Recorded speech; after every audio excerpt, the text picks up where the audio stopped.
देहरादून में मुख्यमंत्री पुष्कर सिंह धामी ने सचिवालय में आयोजित मुख्यमंत्री घोषणाओं की समीक्षा बैठक के दौरान अधिकारियों के बिना तैयारी पहुंचने पर कड़ी नाराजगी जताई। मुख्यमंत्री ने स्पष्ट कहा कि मुख्यमंत्री घोषणाएं सरकार की सर्वोच्च प्राथमिकता है और ऐसी महत्वपूर्ण बैठकों में बिना पूरी तैयारी के आना स्वीकार्य नहीं। उन्होंने विभाग के बीच समन्वय की कमी पर फटकार लगाते हुए सभी सचिवों को लंबित घोषणाओं की पुनः समीक्षा के निर्देश दिए। मुख्यमंत्री ने आदेश दिया कि सभी लंबित घोषणाओं के शासनादेश 15 जून तक जारी किए जाएं और जिन कार्यों के आदेश हो चुके हैं उन पर तत्काल काम शुरू किया जाए और उन्होंने चेतावनी दी कि कार्यस्थलों पर शिलापट्ट न लगाए जाने की जिम्मेदारी संबंधित जिलाधिकारियों की होगी। बैठक में विकास योजनाओं की विस्तृत समीक्षा की जाएगी।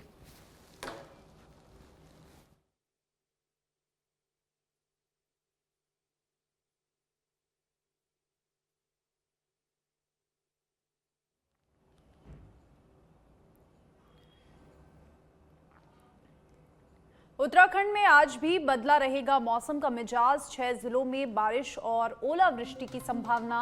देहरादून, टिहरी और पौड़ी में बारिश के आसार। नैनीताल, चंपावत और ऊधम सिंह नगर में भी मौसम खराब रहने की संभावना। तेज हवाओं का दौर जारी रह सकता है। हवा की रफ्तार 50 किलोमीटर प्रति घंटे तक पहुंचने का अनुमान। लोगों को सतर्क रहने की सलाह। तो तेज हवाओं का दौर लगातार उत्तराखंड में जारी है। हवा की रफ्तार 50 किलोमीटर प्रति घंटे तक पहुंचने का मौसम विभाग का अनुमान है। लोगों से सतर्क रहने की अपील की है। और उत्तराखंड में आज भी मौसम का मिजाज बदला रहेगा। मौसम विभाग के अनुसार 6 जिलों में बारिश और ओलावृष्टि की भी संभावना है। देहरादून, टिहरी, पौड़ी में बारिश के आसार नजर आ रहे हैं। नैनीताल, चंपावत और ऊधम सिंह नगर की अगर बात करें तो मौसम खराब रहने की भी संभावना है। तेज हवाओं का दौर लगातार उत्तराखंड में जारी है। हवा की रफ्तार 50 किलोमीटर प्रति घंटे तक पहुंच सकती है।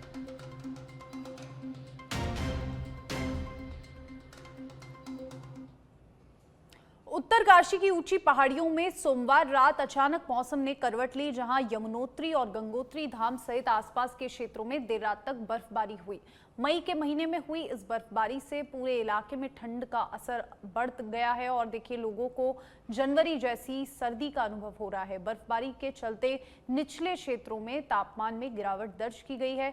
सुबह शाम ठंडी हवाएं चल रही है। ऊंचाई वाले इलाकों में बर्फ जमने से रास्ते फिसलने हो रहे हैं और देखिए धाम की बर्फबारी वीडियो सोशल मीडिया पर वायरल हो रहा है। मौसम विभाग ने आने वाले दिनों में भी इस तरह के मौसम की संभावना जताई है।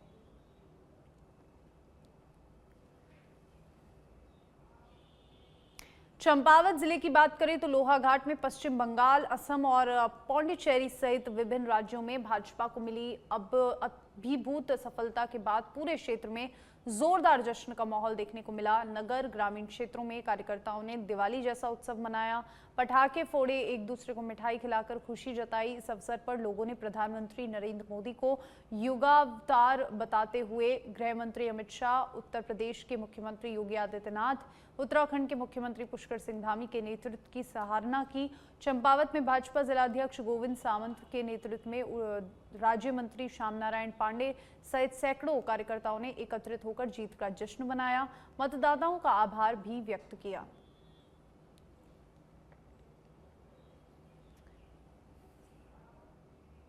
पश्चिम बंगाल में भारतीय जनता पार्टी की जीत का जश्न उत्तराखंड के विकासनगर में भी देखने को मिला, जहां कार्यकर्ताओं में भारी उत्साह और खुशी का माहौल रहा। भाजपा कार्यकर्ताओं ने आतिशबाजी कर, मिठाइयां बांटकर, ढोल नगाड़ों की थाप पर झूमते हुए जीत का जोरदार जश्न मनाया। इस दौरान सड़कों पर उत्सव जैसा माहौल रहा। कार्यकर्ताओं ने पार्टी के समर्थन में नारेबाजी की। विकासनगर विधायक मुन्ना सिंह चौहान ने कहा कि प्रधानमंत्री नरेंद्र मोदी, गृह मंत्री अमित शाह, पार्टी संगठन की मजबूत रणनीति के कारण भाजपा ने पश्चिम बंगाल में बड़ी सफलता हासिल की, जो देश भर में पार्टी के बढ़ते जनाधार को दर्शाता है। पश्चिम बंगाल में लहर नहीं, भारतीय जनता पार्टी की सुनामी है और लोग विस्मित हो जाएंगे। वो वही सुनामी साबित हुई और आज भारतीय जनता पार्टी ने इतिहास रचने का काम कर दिया। मोदी है तो मुमकिन है, फिर से साबित हुआ। और आज देशवासी और बंगाल की जनता को, आसाम की जनता को बहुत बहुत अभिनंदन हम करना चाहते हैं। और हम ये कहना चाहते हैं, हम तमिलनाडु की जनता को भी अभिनंदन करना चाहते हैं कि उन्होंने भी उस अहंकारी स्टालिन की सत्ता को, जिसने सनातन को अपमानित करने का काम किया था, जिसने कहा था कि सनातन डेंगू है, मच्छर है, आज उस स्टालिन की सरकार को भी तमिलनाडु की जनता ने उखाड़ करके फेंकने का काम किया। पिथौरागढ़ जिले में मंगलवार सुबह एक दर्दनाक सड़क हादसा हो गया, जहां मूनाकोट वड्डा से झूलाघाट की ओर जा रही कमांडर जीप अनियंत्रित होकर करीब 150 मीटर गहरी खाई में गिर गई। वाहन में 4 लोग सवार थे जो एक विवाह समारोह से लौट रहे थे। हादसे की सूचना मिलते ही एसडीआरएफ की टीम मुख्य आरक्षी प्रवेश नगरकोटी के नेतृत्व में मौके पर पहुंची, रेस्क्यू अभियान शुरू किया। इससे पहले स्थानीय लोगों ने 3 घायलों को खाई से निकालकर अस्पताल पहुंचा दिया, जबकि एक व्यक्ति की मौके पर ही मौत हो गई। एसडीआरएफ टीम ने दुर्गम परिस्थितियों में कड़ी मशक्कत करते हुए मृतक के शव को खाई से बाहर निकाला, स्ट्रेचर के माध्यम से मुख्य मार्ग तक पहुंचाया और आवश्यक कानूनी कार्रवाई के लिए पुलिस को सौंप दिया।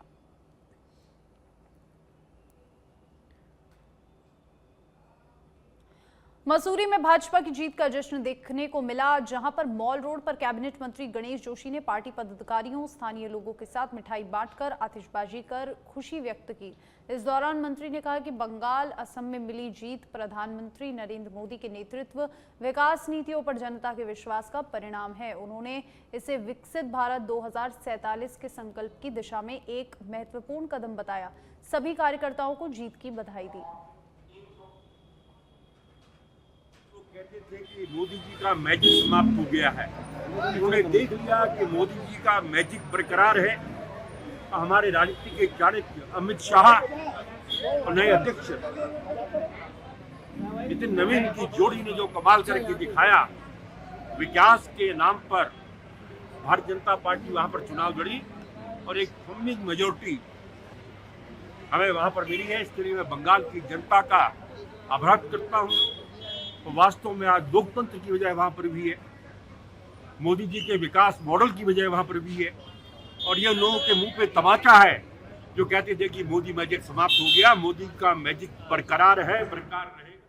देहरादून में पुलिस ने अंतर्राज्यीय ठग गिरोह के सरगना को गिरफ्तार किया, जो खुद को राष्ट्रीय कांग्रेस पार्टी का वरिष्ठ पदाधिकारी का निजी सचिव बताकर राजनीतिक नेताओं और जनप्रतिनिधियों से ठगी करता था। मामला तब सामने आया जब राजपुर निवासी भावना पांडे ने थाना राजपुर में शिकायत दर्ज कराई। आरोपी कनिष्ठ सिंह ने उसने उत्तराखंड में पार्टी में महत्वपूर्ण पद और सर्वे कराने के नाम पर 25 लाख रुपए की मांग की थी, जिसमें एक साथी के माध्यम से वह रकम ले भी ली और एसएसपी देहरादून के निर्देश पर गठित पुलिस टीम ने जांच के बाद आरोपी को जाखन क्षेत्र से गिरफ्तार किया। पूछताछ में खुलासा हुआ कि आरोपी पहले भी वर्ष 2017 में जयपुर में 2 नेताओं से विधायक टिकट दिलाने के नाम पर करोड़ों रुपए ठगी कर चुका है, जबकि 2025 में पटना में भी एक नेता से 3 लाख रुपए ऐंठ चुका है।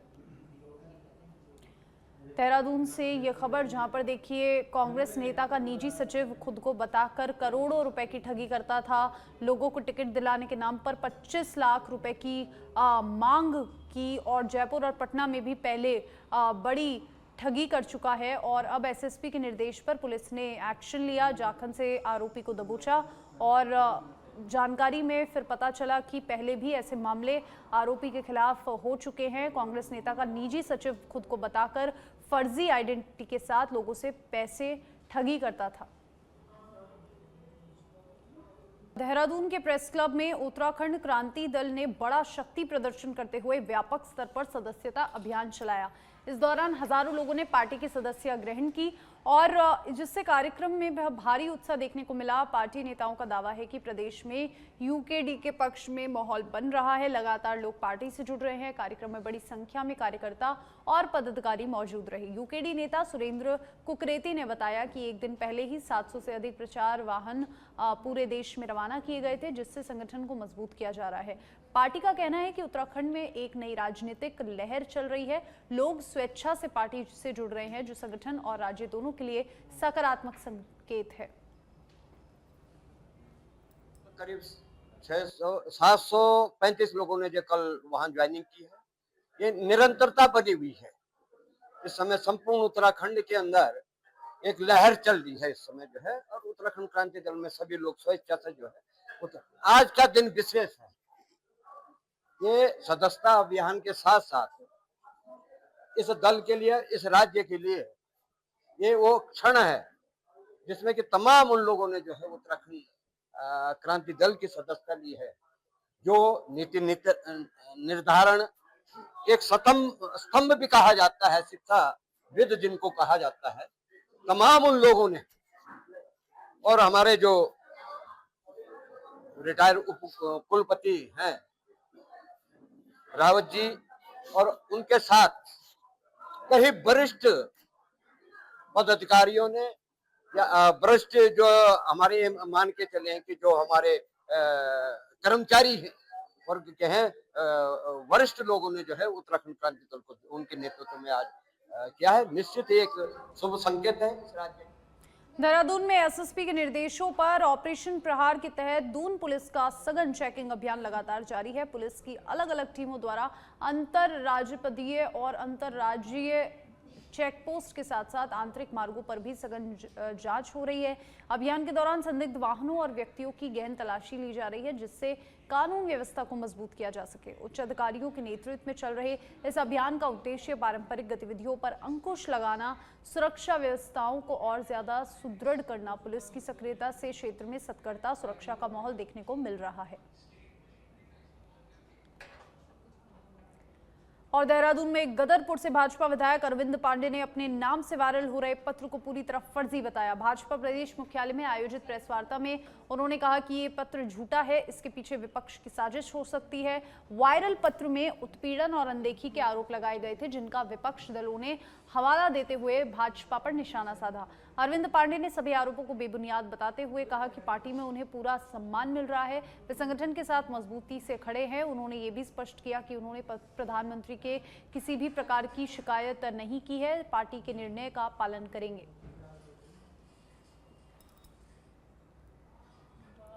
विकासनगर के धर्मवाला क्षेत्र में देर रात जंगल से निकलकर एक विशालकाय हाथी आबादी वाले इलाके में घुस आया, घंटों तक जमकर उत्पात मचाता रहा।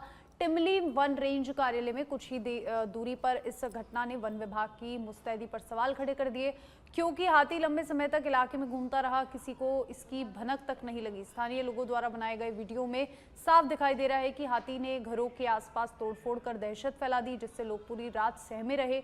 और इस दौरान व्यक्ति ने साहस दिखाकर घटना को कैमरे में कैद कर लिया, लेकिन हाथी के अचानक नजदीक आने से उसे भागकर अपनी जान बचानी पड़ी। काफी देर तक उत्पात मचाने के बाद हाथी वापस जंगल की ओर लौट आया, लेकिन अपने पीछे डर, दहशत, वन विभाग की लापरवाही के सवाल छोड़ गया। देहरादून में एसएसपी के निर्देशों पर ऑपरेशन प्रहार के तहत दून पुलिस का सघन चेकिंग अभियान लगातार जारी है। उच्च अधिकारियों नेतृत्व में पुलिस की अलग अलग टीमें जिले के अंतरराज्यीय और अंतरराजकीय चेक पोस्ट के साथ साथ आंतरिक मार्गों पर भी सघन जांच कर रही है।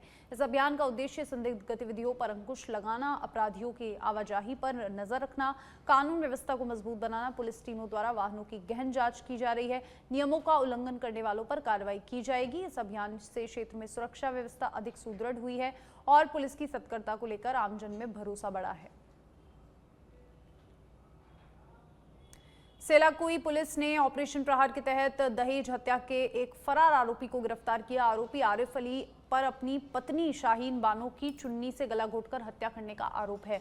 मामला वर्ष 2025 में विवाह के बाद दहेज में मोटरसाइकिल मिलने को लेकर हुए विवाद से जुड़ा है। पुलिस ने कहा कि आरोपी ने हत्या के बाद परिजनों और स्थानीय लोगों को गुमराह करने के लिए बीमारी से मौत की झूठी कहानी बनाई।